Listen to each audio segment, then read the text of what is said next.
So the cricket season is in full flow, and we are standing in the sidelines of the Legends League cricket, and with me is the legend himself, Dan Christian. Dan, first of all, how is it to be back playing with all the legends and your former colleagues? Yeah, great to be back in India and great to be back playing with and against some guys that I've played a lot of cricket against over the last 20 odd years. So lovely to be back in India. Disappointing that we had a few games washed out in Surat.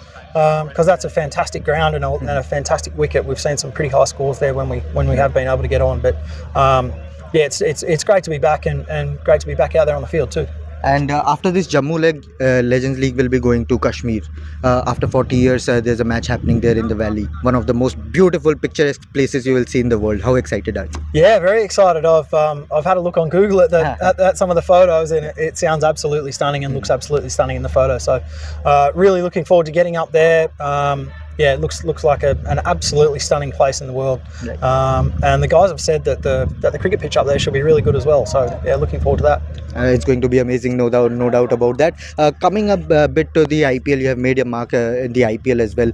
How do you think the RCB team could shape up this time in the IPL auction because of the rules change? Virat Kohli, of course, will be one of the landmark, iconic players in the team. But what do you think should RCB do differently to get that more elusive trophy that is missing? Look, I don't think they need to do too much different. They've always had a really strong squad on paper, and unfortunately just haven't been able to quite get there. They do everything as well as any other successful team that I've ever played in terms of how hard they work off the field and their preparation. And they win games when it matters, within the tournament. Unfortunately, they just haven't quite got there in terms of winning the big semi-finals and the big finals. So.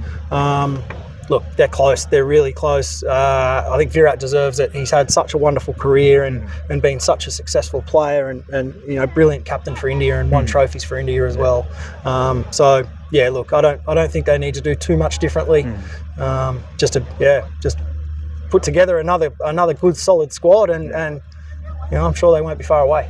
Did you watch Virat bat last time around in the IPL? He was bringing his vintage slog sweeps and everything, upped his strike rate also. Do you think it's a different version of Virat Kohli in the T20s? He's just a superstar player and one of our greatest ever players. And you've seen something. I know, obviously being an Australian, I've seen a lot of Steve Smith recently as well. He's done the same thing. His 2020 cricket was mediocre.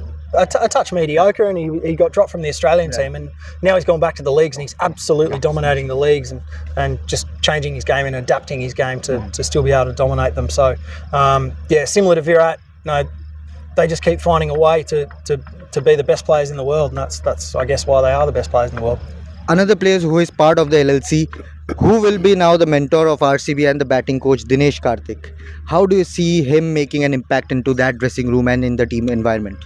I think just anyone with that kind of experience can bring a sense of calmness to a change room.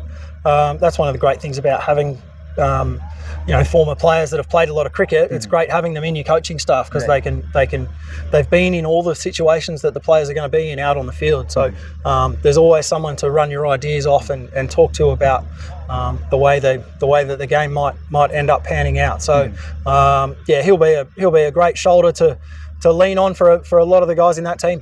And Dan, you have played so many franchisee cricket all over the world, including the IPL. What is the mantra of winning a franchisee tournament, would you say? Good question. I think the most successful teams are the ones, like I said before, about what RCB do off the field. They prepare really well. And do everything. They train hard, they prepare well, they do all their prep in terms of their research on the opposition, research on the ground, and then more often than not they're really good people that want to go out and play for each other and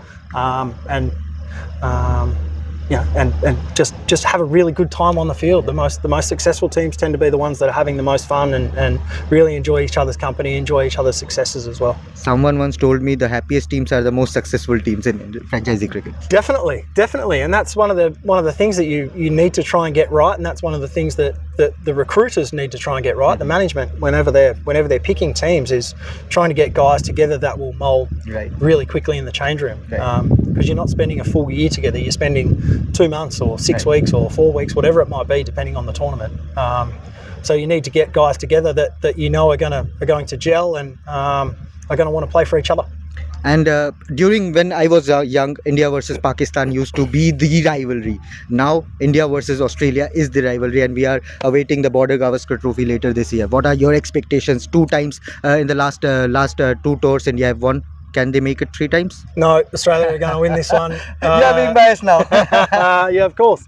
I could never go against Australia. I think it'll be a fantastic series, though. I'm really looking forward to watching it. 2 of the best bowling lineups in the world against 2 of the best batsmen in the world, in particular, in Virat and Steve Smith, and some extremely good players around them as well. So yeah, really looking forward to that battle between the bowling attacks and the top orders. And for the Aussie crowd, this could be the last time they would be seeing Rohit Sharma and Virat Kohli down under.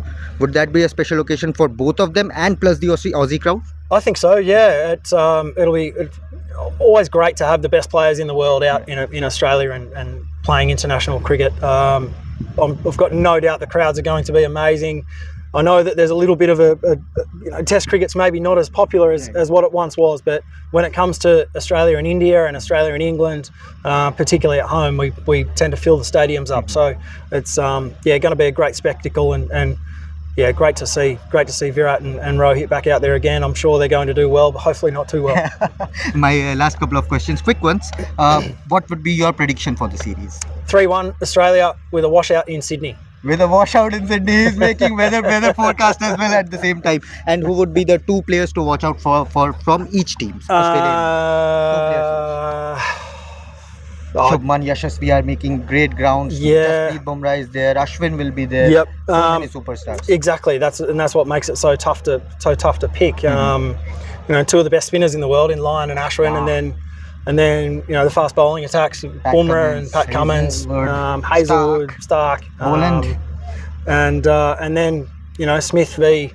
Marnus is Smith and Marnus, and Travis Head's been fantastic the last little while. So he's the biggest headache. After the World Cup a couple of years ago.